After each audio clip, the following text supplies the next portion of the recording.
ঝাড়ুটা এভাবে পড়ে রয়েছে, এটা কোনো মালিক নাই না?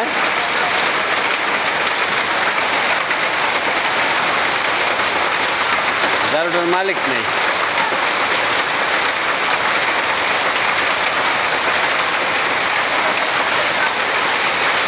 ডাল ভাঙ্গা পড়ছে।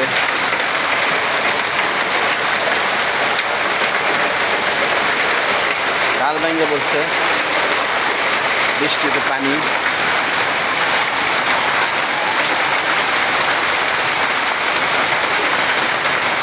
সকালে কিছুটা বাতাস ছিল, এখন বাতাস নেই। এখন অজোর দ্বারা জোরে দ্বারা ও যে লেবু গাছটার কোনায় একটা পানি বেড়ে গেছে, পানি নদী হয়ে গেছে, সাগর সাগর হয়ে গেছে, সাগর। বৃষ্টি পড়তেছে।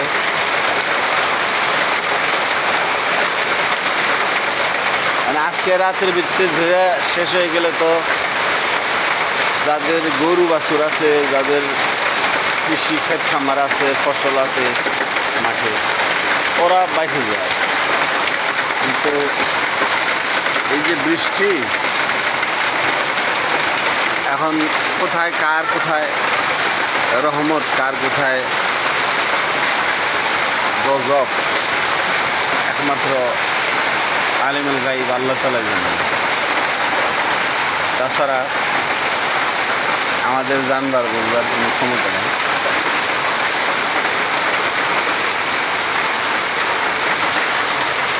বাথরুমের দরজাটা বলি সবসময় বন্ধ রাখে, আর এরা করে কি এটা খুলে রাখে, যেটা মোটেও ঠিক নেই।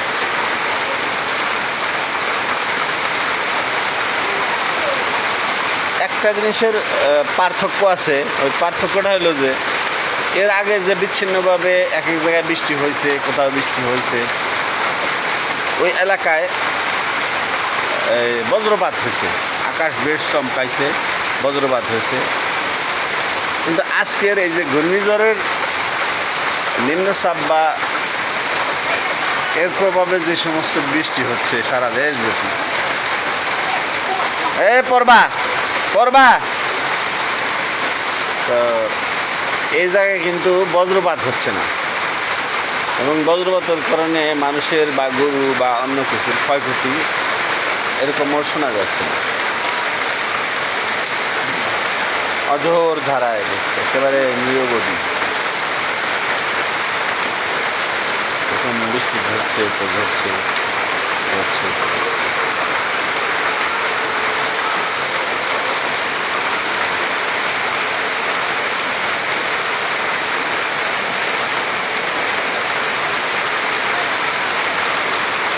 বৃষ্টি ঝরছে।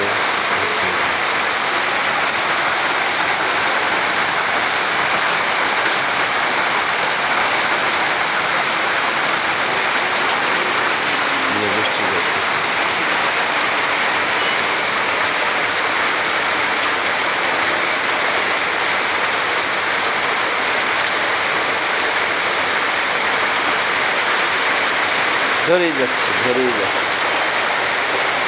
আগের দিনে যেরকম আমরা ছোটোবেলায় শুনছি যে সাতকন্যার মেঘ একাধারে 8 দিন থাকতো, রাস্তাঘাটে কাদায় একাকার, গরু বাছুর ঘাস কাটো রে, হাল বাও রে, কী করো রে, খের দাও,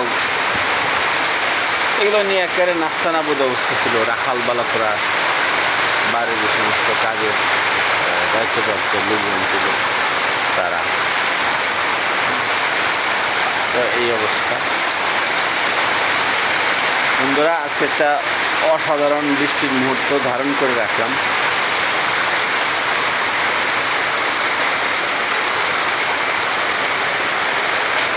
ধন্যবাদ সবাইকে, ভালো থাকবেন।